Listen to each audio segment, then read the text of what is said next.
নমস্কার বন্ধুরা, নতুন রেসিপিতে আপনাদের স্বাগত। আজকে আমি আবার একটা অন্যরকম রেসিপি নিয়ে এসেছি। আজকে আমি করে দেখাবো এই যে বড় লাইলন টিকা মাছ। এই দেখুন, মাথাটা দেখলেই বুঝতে পারবেন কত বড় মাছটা ছিল। 1 কেজি ওজনের মাছ ছিল। এই মাছটা আমি কেটে ধুয়ে নিয়েছি। এই মাছ দিয়ে ঝিঙে দিয়ে আমি তেল ঝাল করব। আর এই বর্ষার সময় ওই জন্য উনুনটা আগে ধরে নিয়েছি, উনুন ধরতে দেরি হয়, ওই জন্য কাটাকুটি একদম বাটাবুটি করে নিয়েছি তাড়াতাড়ি হওয়ার জন্য, নাহলে বর্ষাতে খুবই দেরি হয়। আর তেল ঝালের জন্য লাইলন টিকা মাছের তেল ঝালের জন্য নিয়ে নিয়েছি ঝিঙে, পেঁয়াজ কুচি, পোস্ত বাটা, সর্ষে বাটা, নুন, সর্ষের তেল, হলুদ গুঁড়ো, কালো জিরে, লঙ্কার গুঁড়ো, বিশেষ কিছু লাগবে না। এবার আমি মাছটার মধ্যে একটু নুন হলুদ মাখিয়ে নেব। এদিকে কড়াইটা গরম হতে হতে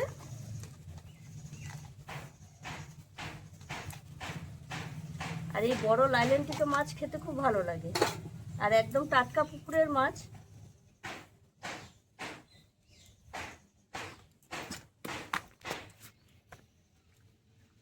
ভালো করে আমি নুন হলুদটা একটু মাখিয়ে নেব।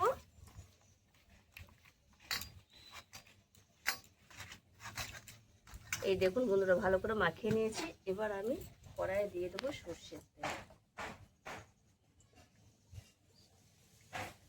কড়াইটাও গরম হয়ে গেছে। আমি এদিকে নুন হলুদ মাখাতে মাখাতে, আর বর্ষার নুন একবার যদি নিভে যায় চট করে ধরতে চায় না। এবার আমি মাছগুলো ভেজে নেব।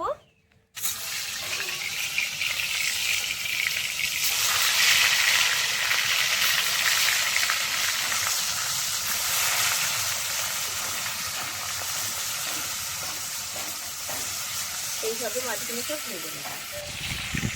মাছ সব ভাজা হয়ে গেছে, তুলে নিচ্ছি।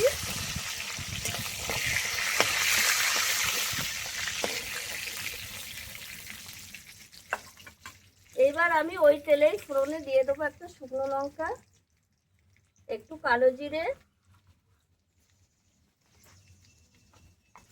পেঁয়াজ কুচি। পেঁয়াজটা একটু ভালো করে ভেজে নেব।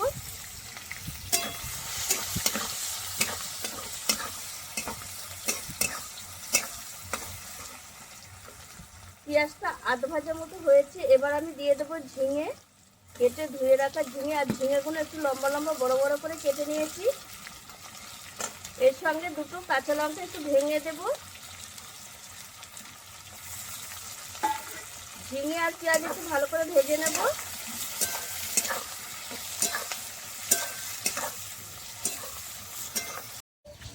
পেঁয়াজ আর ঝিঙে ভালো করে ভেজে নিয়েছি। ঝিঙে খুব লাল করে ভাজবো না, একটু হালকা ভাজবো, তাই হালকাই ভেজে নিয়েছি। এবার আমি দিয়ে দেবো স্বাদ মতো লবণ,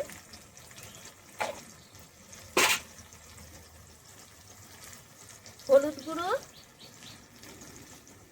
লঙ্কা গুঁড়ো,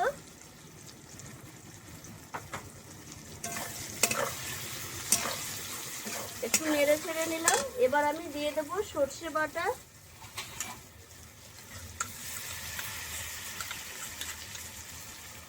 আর দিয়ে দেবো এখানে পোস্ত বাটা। সর্ষে পোস্তর সঙ্গে ঝিঙে একটু 2 মিনিট মতো একটু নেড়ে চেড়ে নেব।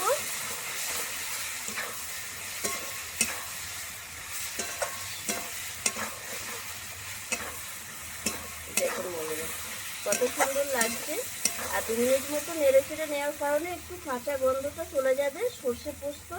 বেশি সর্ষে পোস্ত ভাজলে ভালো লাগবে না, একটু তেতো লাগবে। এবার আমি বাটি ধোয়া জল দিয়ে দেবো। খুব বেশি জল দেবো না, যেহেতু একটু তেল ঝাল, অল্প করে জল দিয়ে দেবো।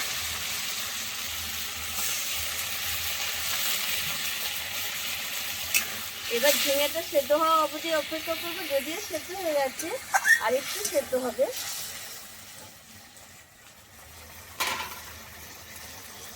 এবার আমি এই ভেজে রাখা মাছগুলো সব দিয়ে দেবো। ঝিঙের সঙ্গে নেড়ে চেড়ে নেব।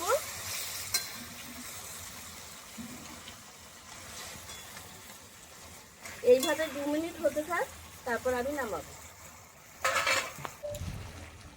2 মিনিট ফুটে উঠেছে, মাছের সঙ্গে ঝিঙে একদম মিলেমিশে গেছে, ঝিঙেও ভালোভাবে সেদ্ধ হয়ে গেছে।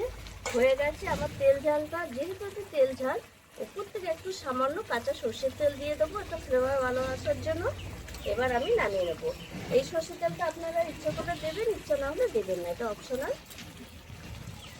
আর কত সুন্দর হয়েছে দেখুন, এই লাইলন টিকা মাছের ঝিঙে দিয়ে তেল ঝালটা অসাধারণ লাগে।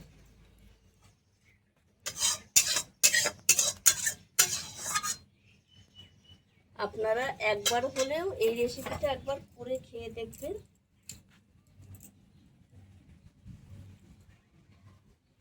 কত সুন্দর হয়েছে দেখতেই পাচ্ছেন।